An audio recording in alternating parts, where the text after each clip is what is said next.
Phone అనేది అవసరం. ఎందుకోసం? కమ్యూనికేషన్ కోసం. ఒకప్పుడు ల్యాండ్ ఫోన్, తర్వాత సెల్ ఫోన్. ఇది మనము తర్వాత కాలంలో ఒక వ్యసనంగా మారిపోయాం. ఇవాళ ఆ ఫోన్ మాట్లాడుకోవడం కంటే రకరకాలు వాడేస్తున్నాం. అందులో యూట్యూబ్లు చూస్తామా, లేకపోతే కనుక బ్యాంక్ అకౌంట్ లావాదేవీలు, ఇవన్నిటికీ ఏం కావాలి? డేటా. ఈ డేటాని అలవాటు చేశారు మొదట మనకి. వాస్తవంగా అతిపెద్ద మార్పు దేశంలో, no doubt at all. Jio వచ్చిన తర్వాత మొదట్లో 999 రూపాయల ప్యాకేజీ, అందులో కూడా మళ్ళీ 400 రూపాయలు డిస్కౌంట్, అంటే 550 రూపాయలు పెట్టుకుంటే ఏడాది పొడుగునా వాడుకోవచ్చు అన్నటువంటిది బిగిన్ అయ్యి అది క్రమంగా అలవాటైపోయింది.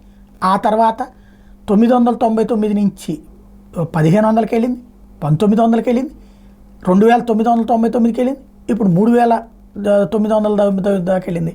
ఇప్పుడు ఇంకా పెరగబోతోంది.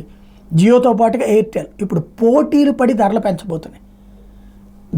ఎయిర్టెల్ ప్రకటించేసింది ధరలు పెంచబోతున్నట్టుగా, టారిఫ్లు పెంచబోతున్నట్టుగా. ఇక అన్ని సంస్థలు టారిఫ్లు పెంచుతాయి, ఇంక్లూడింగ్ బిఎస్ఎన్ఎల్ కూడా. అప్పుడు మరి జనం మానేస్తారా వాడటం? ఒక్కసారి అలవాటయ్యాక మానరు. అదే కార్పొరేట్ సీక్రెట్.